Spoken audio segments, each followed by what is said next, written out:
So we're going to try to make sure that we get people through the cycle as fast as possible, get the testimony, and then move forward. So we want to welcome you. I want to call the hearing to order, and I recognize myself for an opening statement.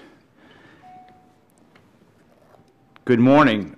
Today our subcommittee will be looking into the issue of hazardous waste manifests required under Section 3002 of the Solid Waste Disposal Act, and whether it makes sense to have these manifests submitted in paper form or converted into an electronic format.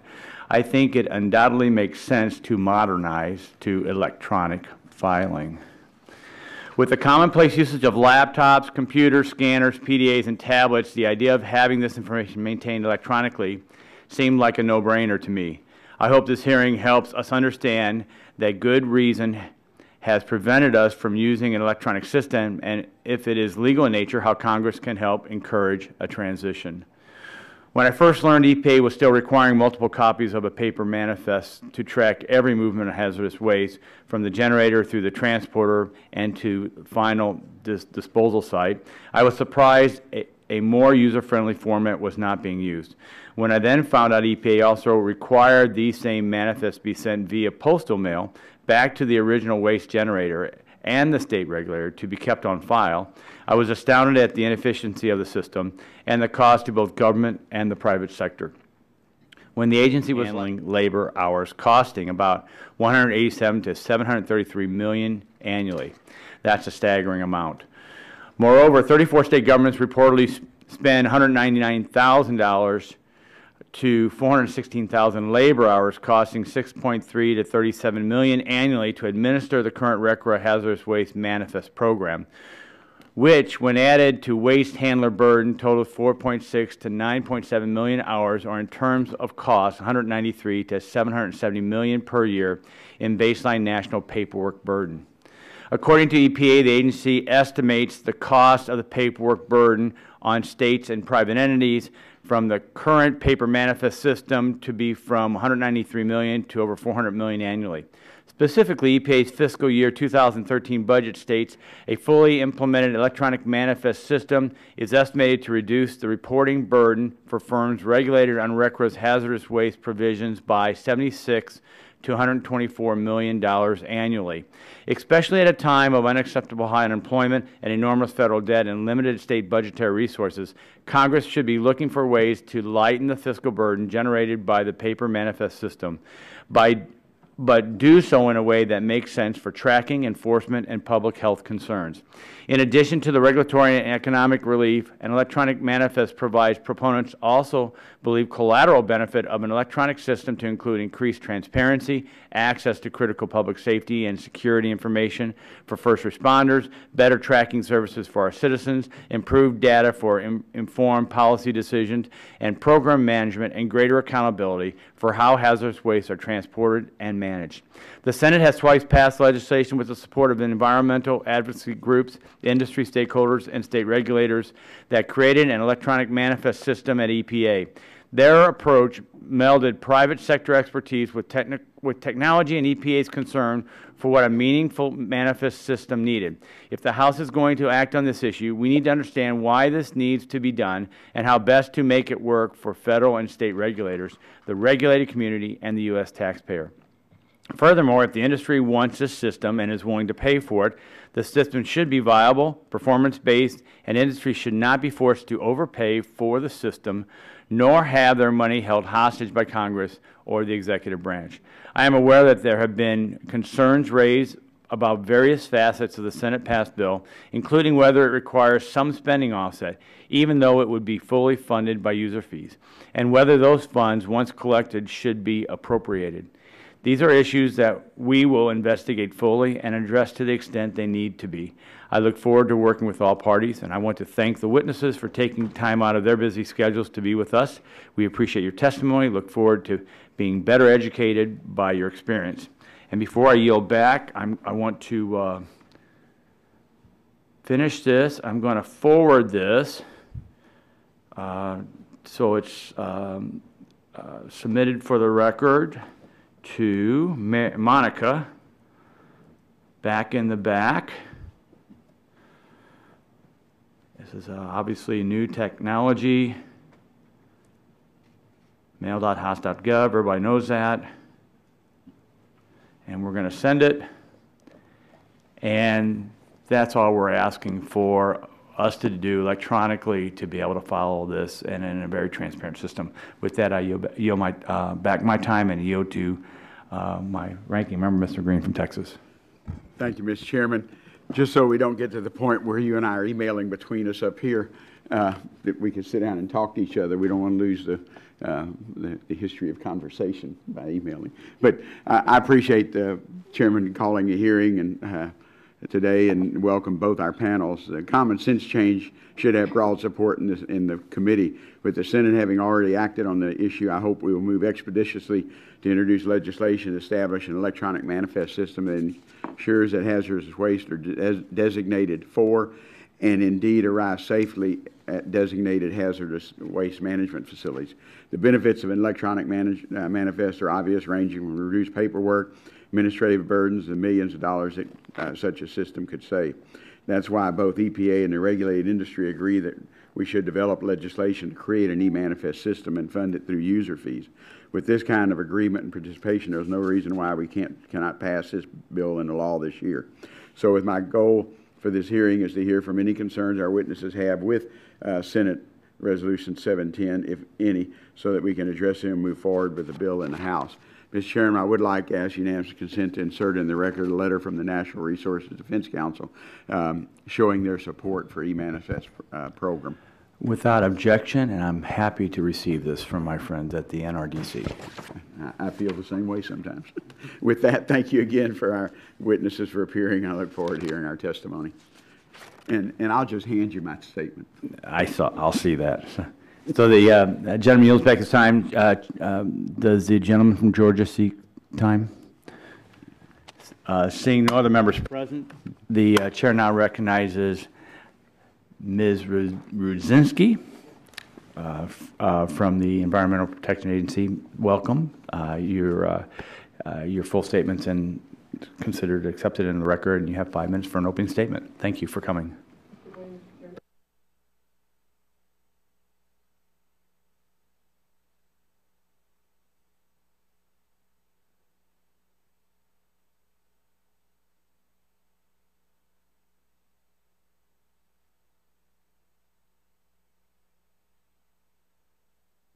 Sorry. No, sorry. Okay. I will focus my remarks on the need for and efforts necessary to establish a national electronic manifest system, or e-manifest, to track hazardous waste shipments more effectively and efficiently. The Uniform Manifest to track hazardous waste shipments in use today is a 6-copy, multiple paper form that documents the chain of custody for waste shipment. Each person in the chain must sign the manifest and then ultimately file a copy at their own facility, as well as the final facility must file a copy back with the original generator to confirm that the waste got received. Each year, hazardous waste generators prepare about 2 to 5 million manifest forms. We believe it is time that this paper-intensive process enter the 21st century with an efficient e-manifest system, but legislation is needed to do so. The administration believes that there are very significant benefits to an e-manifest system, both in cost savings and program efficiencies for the regulated community and the regulators. Eliminating most of the manual processing steps is expected to result in significant cost savings. The cost savings that we would be estimating would be at least $75 million annually for users and state agencies. The savings should be higher if updated to account for today's costs. Additionally, an e-manifest system would improve the overall efficiency and effectiveness of the National Hazardous Waste Tracking System, providing increased protection to human health and the environment. For example, the e-manifest would produce better data quality. Second, the e-manifest system would provide nearly real-time tracking capabilities. Users would no longer have to wait 30 days or more for paper copies to be mailed, processed, and then finally learn whether or not their shipment arrived. You could track delays and discrepancies very quickly. Third, users could rely on a national e-manifest system as their single point of contact for both their federal and state-required manifest data reporting. Fourth, the e-manifest system could reduce the need for on-site, labor-intensive inspection of paper records. And finally, full implementation of eManifest could foster new data management and cost-saving possibilities, such as simplification and consolidation of existing requirements and systems for biennial reporting of hazardous waste. The administration supports the development of a fee-based, centralized eManifest system. Legislation must be enacted to make this a reality. Since manifest users would receive the greater part of the benefits and cost savings from using the eManifest, it seems fitting to the agency and to the users themselves that the manifest users should fund the development and operation of the system. On May 23rd of 2011, the administration transmitted to the House and Senate an eManifest legislative proposal. Legislation would need to authorize EPA to collect user fees for system-related activities and to deposit those fees in a special Treasury account from which funds could be expended only for system-related activities. This authorization could explicitly provide that the monies collected as user fees will be available to EPA for use for the payment of eManifest system costs. Additionally, legislation may need to clarify any requirements for use of unique or unconventional contracting arrangements for eManifest.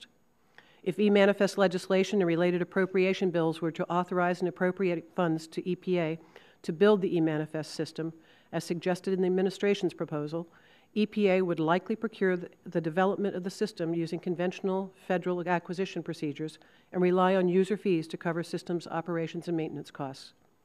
However, if Congress authorizes use of a different contracting approach for the system build, such as the share and savings type of performance-based contract that was authorized in the Electronic Government Act of 2002, then the contents and requirements of such a contract may need to be addressed in the legislation.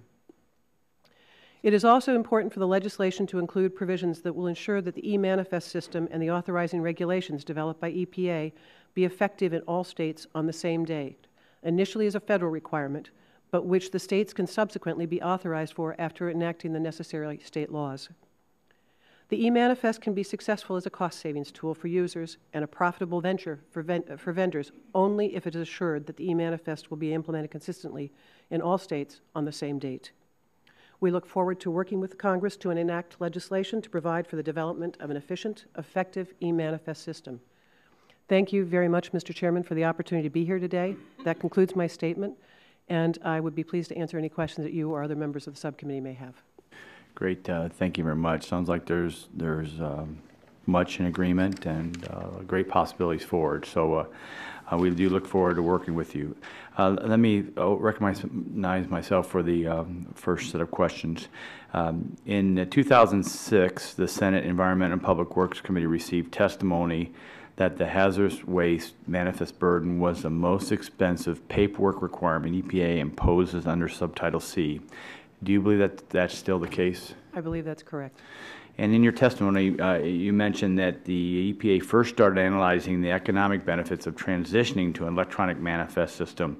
The agency estimated that a 75% participation rate could result in an annual net savings of $75 million to users and state agencies. How realistic do you think that 75% rate in that evaluation is? The 75% relates to not the generators themselves, but actually the number of manifests that would be covered. So that would be out of the 2 to 5 million paper forms that are floating around every year. We think that's a very realistic number initially and could go higher over time. And I agree with you. I think people are just itching to move from this to this, away from that. So if given the authority to set up an electronic manifest system, what is a reasonable and appropriate time frame for finding a vendor, negotiating contract, and issuing implementing rules? And how much do you think this would cost? The length of time for the contract will depend on what kind of mechanism we use, because there's been different types of mechanisms suggested. If we use a very conventional procurement approach, typically those contracts for other things take in the range of 12 to 18 months. If in the case of a novel contract, it may potentially take more time. And my last question is, how much do you envision it will cost a vendor to build a viable electronic manifest system? At this point, we're estimating somewhere probably between $7 and $16 million, but that's based on old estimates that have not yet been updated and would also be dependent upon what the actual specifications are of the system. Great, thank you. That ends my questions. I'd like to yield to Mr. Green, Ranking Member, for 5 minutes. Thank you, Mr. Chairman. Mr. Zinsky, you mentioned in your testimony that if e-manifest legislation or related appropriations bill were to authorize and appropriate funds for EPA for the e-manifest system build as suggested by the administration's proposal, EPA would like to procure the development of system using conventional federal acquisition procedures and rely on user fees to cover the cost of system operations and maintenance. Senate 710 instead does a share and savings approach, and you indicate the EPA would need the contents and requirements of such a contract to be addressed in the legislation. I really hesitate for Congress to pick winners and losers, but although I have to admit the federal government doesn't have a good history of picking technology programs, the IRS is probably the best. But anyway, has EPA ever done a share and savings contract before? I'm not positive, but I can certainly get back to you for the record if you'd like. Okay. When the authority was available for these contracts under the Government Act of 2002, EPA worked with GSA to use a share in savings contract for e-manifest. Is that correct? That's correct. Can you discuss that further? What happened from there? Basically, we were in the process of working on it with GSA. We were working on getting the necessary regulations out that would enable us to do the share and savings. And I believe the act expired before we were able to implement. Okay. Does Senate Resolution 710 adequately address the requirements you will need for a share and savings approach? If not, can you elaborate on what needs to be done? The bill, S710, does address the requirements. It has the basic needs in it for us, if that was the bill that was going to be enacted. Okay. Mr. Chairman, that's all my questions. Gentleman yields back his time. The chair now, with that, without objection, would like to go into a colloquy with Mr. Waxman. You have permission to do an opening statement if you would like to do so.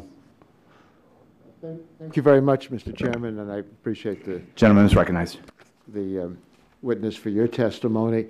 I want to thank Ranking Member Green.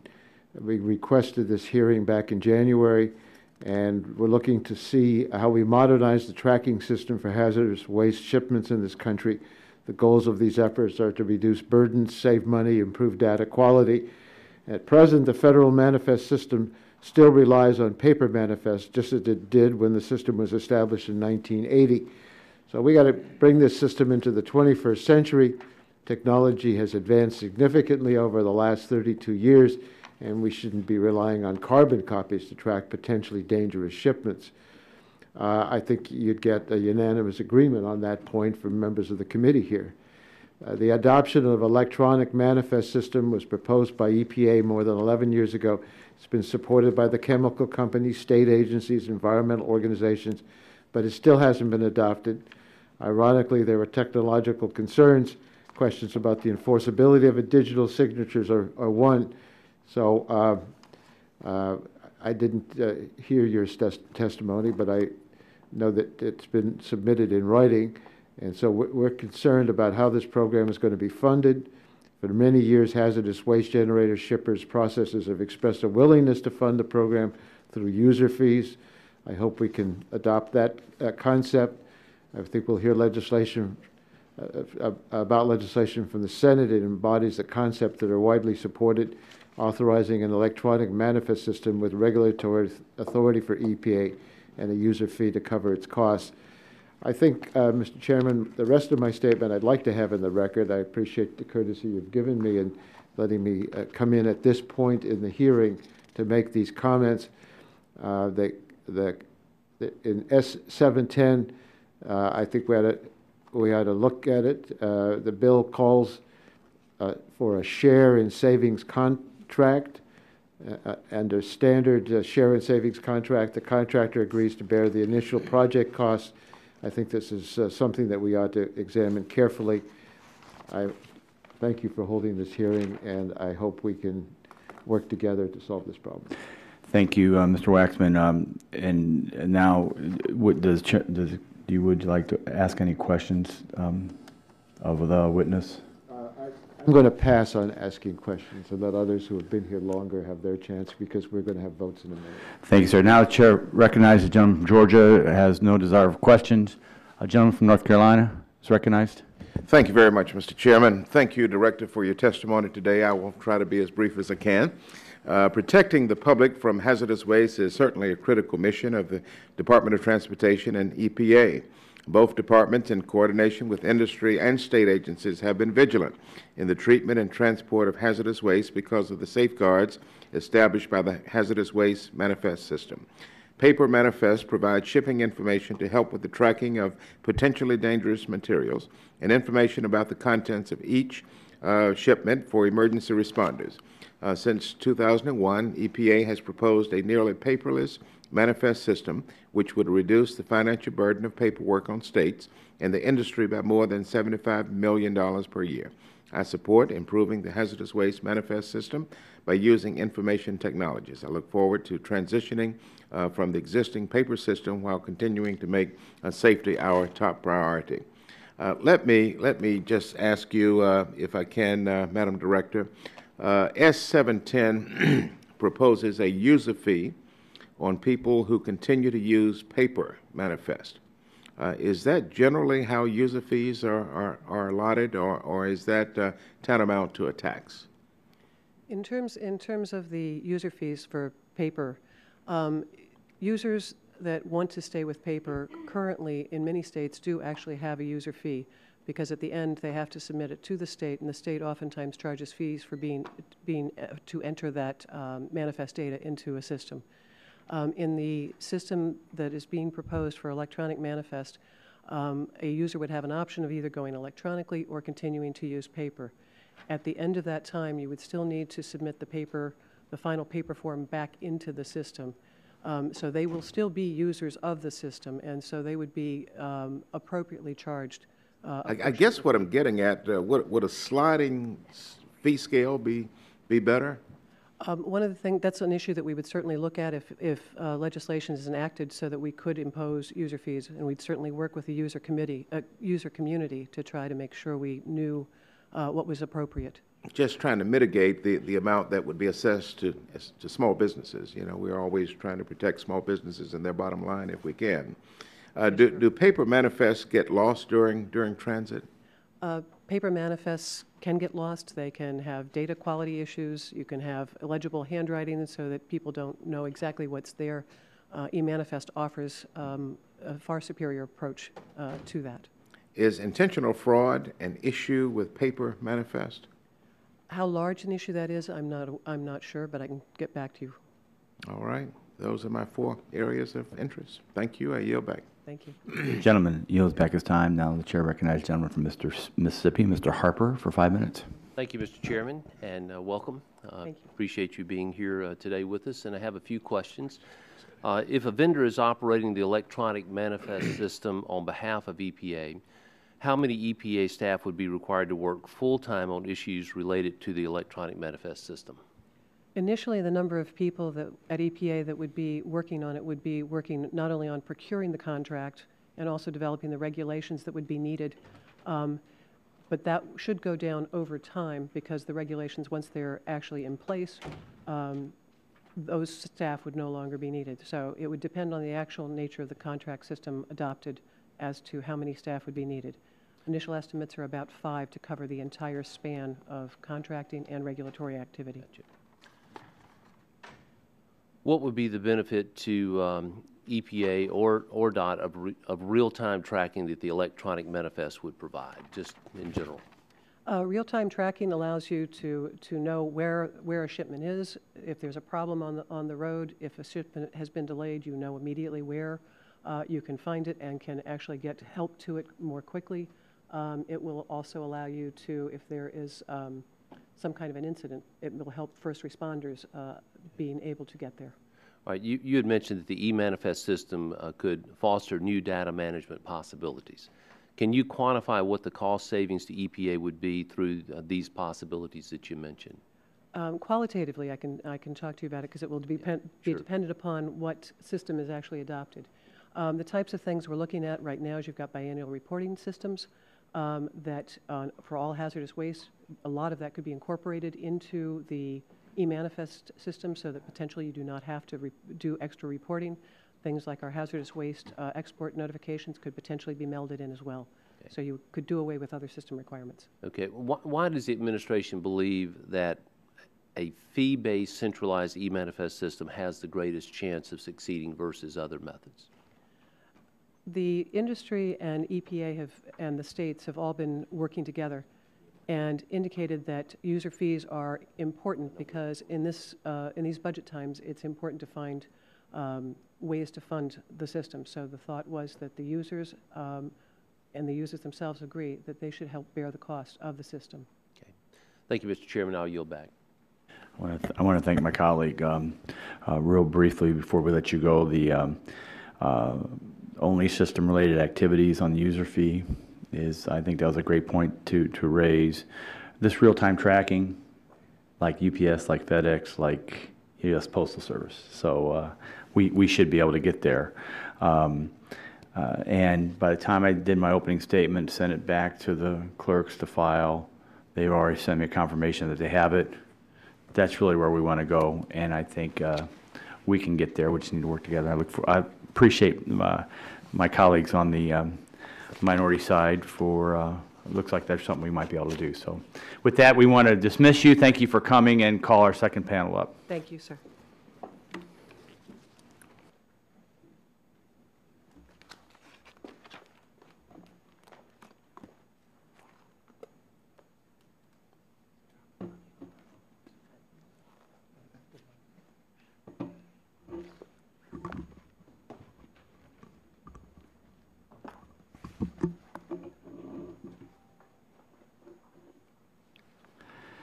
And I want to thank the second panel. First, I'd like to ask unanimous consent for a letter from Dow Chemical in support of e-manifest legislation. Is there any objection? Hearing none, so ordered. Now we also want to welcome Ms. Sylvia, is that pronounced correctly? Yes, sir. Who is the Virginia Department on Environmental Quality, the Senior Waste Inspector. Thank you very much. Also joining her is David Case, Executive Director, Environmental Technology Council. Your full statements are in the record. We'll give you 5 minutes to summarize, and we'll start with you, Ms. Sylvia. So welcome. Right. Thank you, Mr. Chairman, and members and representatives of the subcommittee. My name is Lisa Sylvia, and I am a Senior Waste Inspector with the Virginia Department of Environmental Quality, Tidewater Regional Office in Virginia Beach, Virginia. I am here today on behalf of the Association of State and Territorial Solid Waste Management Officials, ASTWOMO, to offer perspective as a regulatory compliance inspector of the Uniform Hazardous Waste Manifest System, in particular the proposed development and enactment of the electronic manifest system.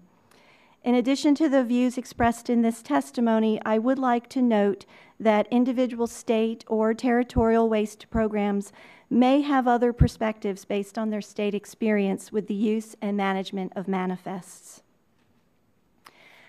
ASTWOMO supports the development and enactment of a hazardous waste electronic manifest system for many reasons, including reason 1, real-time tracking of hazardous waste from generation through transport to its final destination for treatment, storage, or disposal. At each stop along this travel route, a signature is collected and a page of the current multi-copy paper manifest form is removed. Oftentimes, the waste is transferred between transporters and may make many stops prior to its final destination.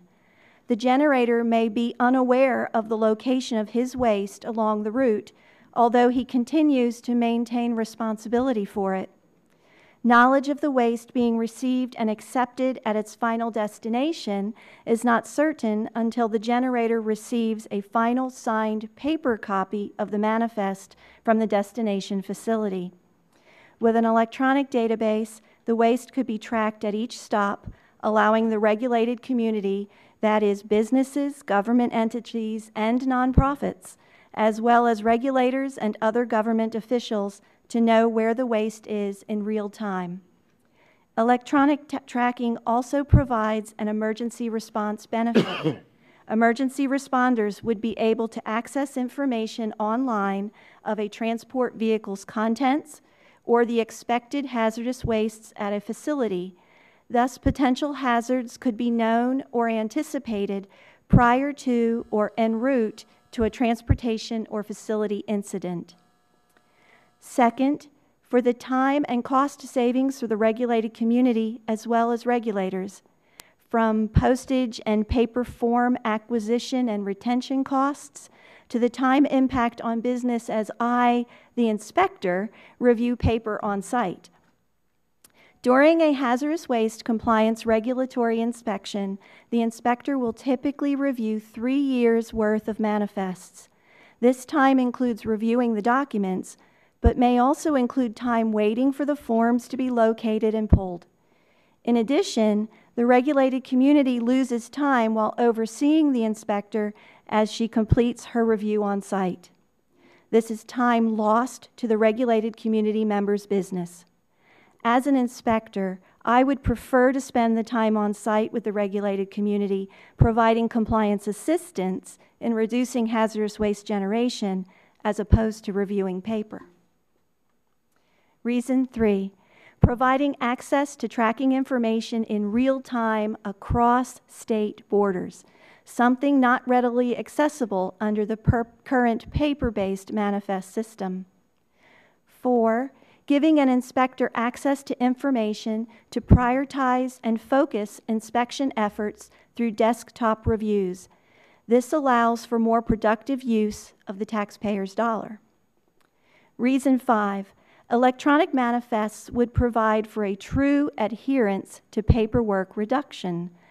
Virginia, like many states, has moved toward electronic retention of all documents. This not only reduces paper, but makes records more accessible to everyone, most importantly, the public. And finally, 6, making compliance with regulatory manifest retention requirements easier for business by having everything in one place. In conclusion, an electronic manifest system would ensure national consistency and compliance, save time and costs, make information more accessible, and provide for safer roads and emergency response. Astwomo is committed to moving hazardous waste management, like most every other government program, into the 21st century. That concludes my statement. I am open to questions, and thank you for the opportunity to speak with you today. Thank you very much, Chair. And I'll recognize Mr. Case. Sir, your full statement's in the record. You have 5 minutes. Chairman, Ranking Member Green, and members of the subcommittee, thank you very much for your invitation to testify this morning. The Environmental Technology Council is the leading trade association for the hazardous waste management industry, and our companies produce 2 to 5 million manifests every year in order to track hazardous waste from the original point of generation at our customer's facility, over the highways or over the rail tracks, to eventually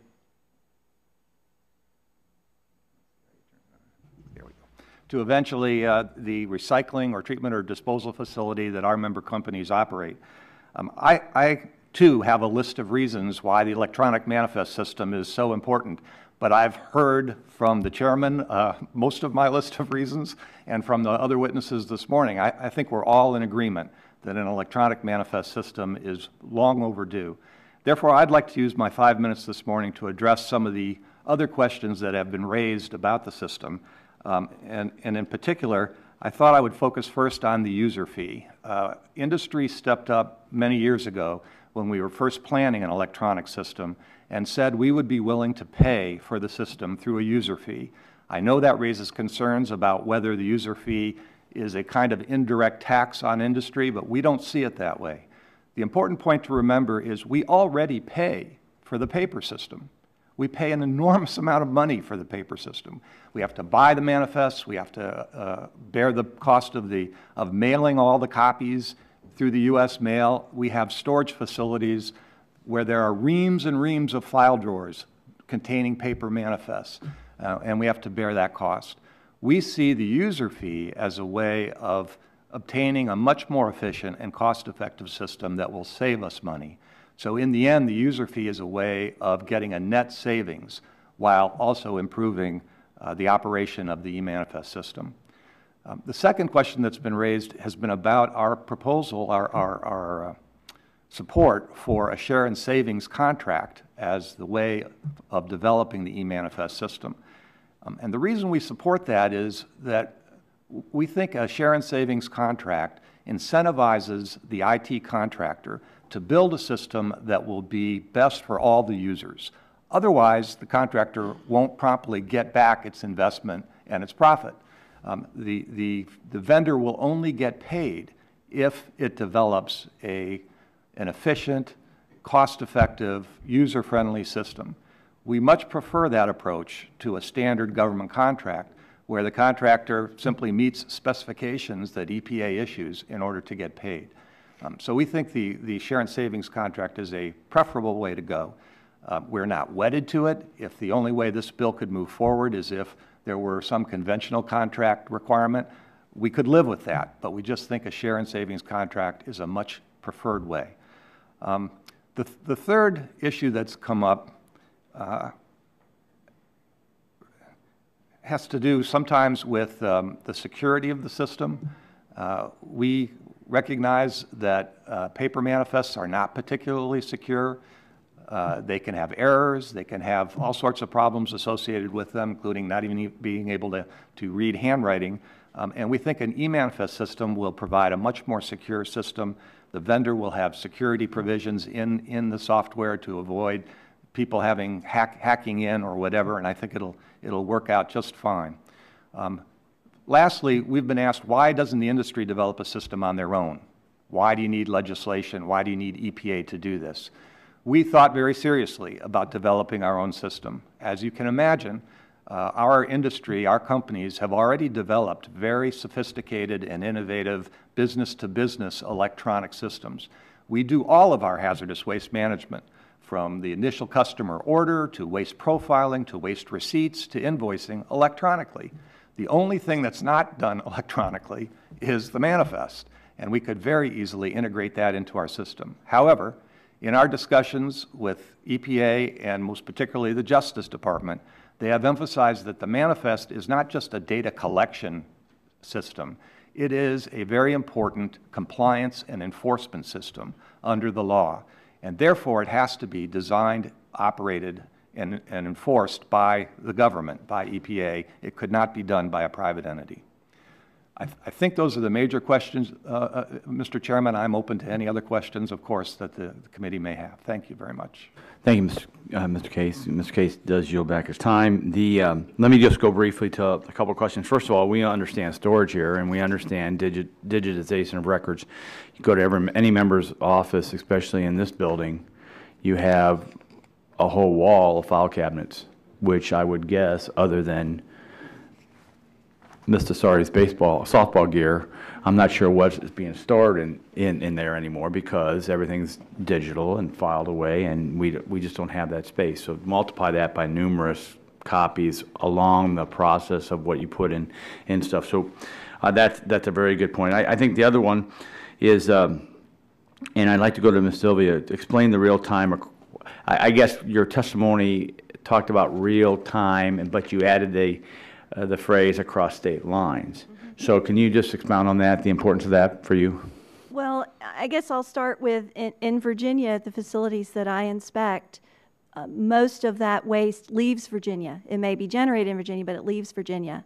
And in order for me to verify it's been received, or if I want to check on the status, I would have to coordinate with my counterparts in other state agencies, where with this system, I would in theory be able to pull that information up and see that it's there.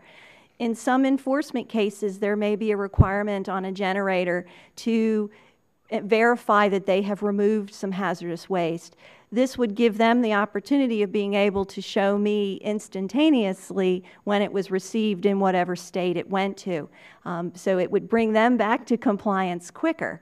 And so it's just, right now we don't have, each state does not necessarily manage manifests in the same way when they're received.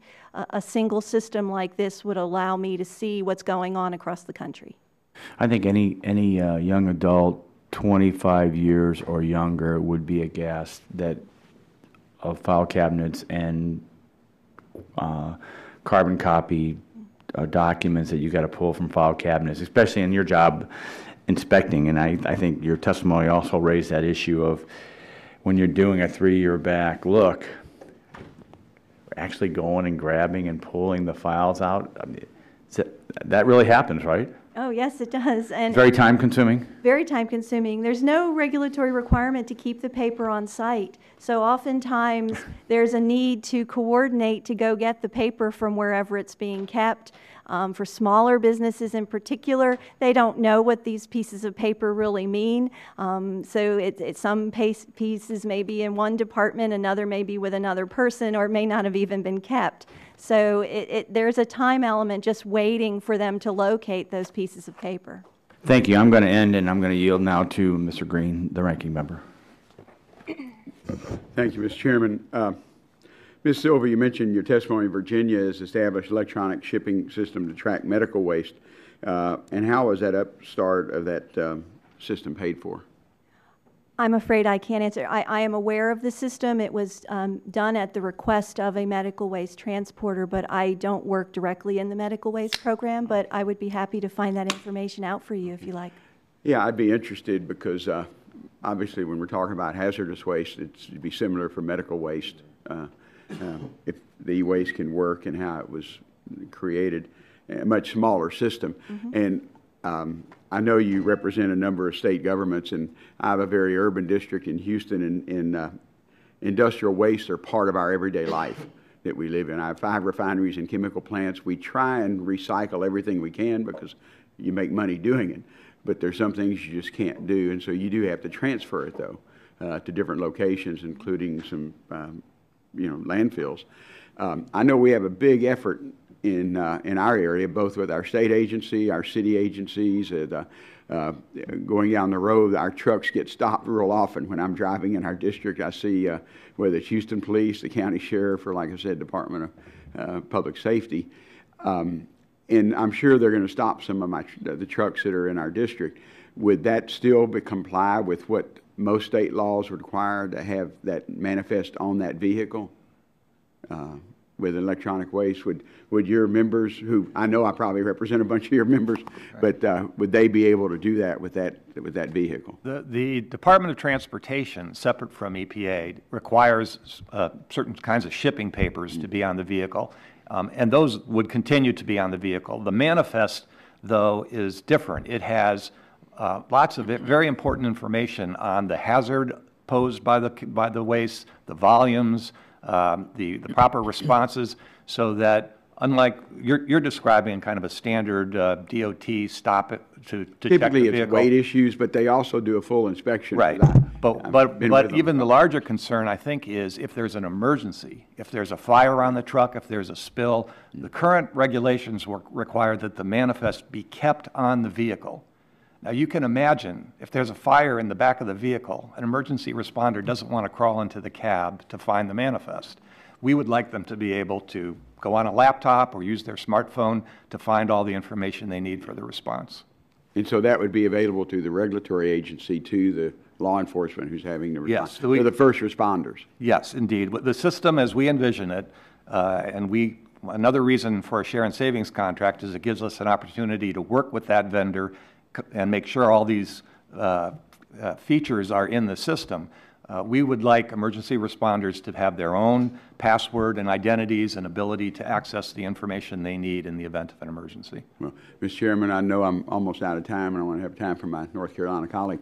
But like I said earlier, I have some hesitancy about the federal government picking a system because we don't have a good record of picking our own computers, much less one like that. So I think share and savings may give us that kind of trial and error that because we want to make sure it works when you pay for it. Precisely. So, thank you, Mr. Chairman. Gentleman yields back his time. Chair recognizes the gentleman from Mississippi, Mr. Harper, for 5 minutes. Thank you, Mr. Chairman, and thanks to you each for being here today.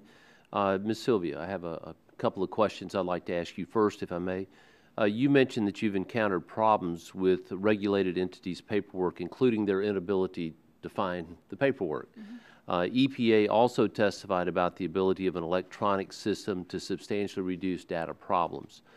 So my first question would be, how prevalent is it that regulated entities either cannot find their paperwork, the paperwork is hard to comprehend, or the regulated entity has had problems filling out the paperwork?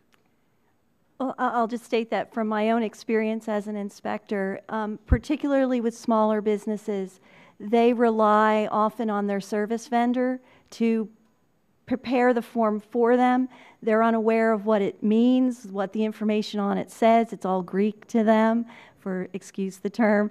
And so they don't understand the significance of that piece of paper. So it tends not to get the respect that it would deserve and gets lost. It's a bill for them, for want of a better term. And so oftentimes when I go to a smaller business who does not have staff that just do environmental compliance, they don't have this paper. That is a citable violation.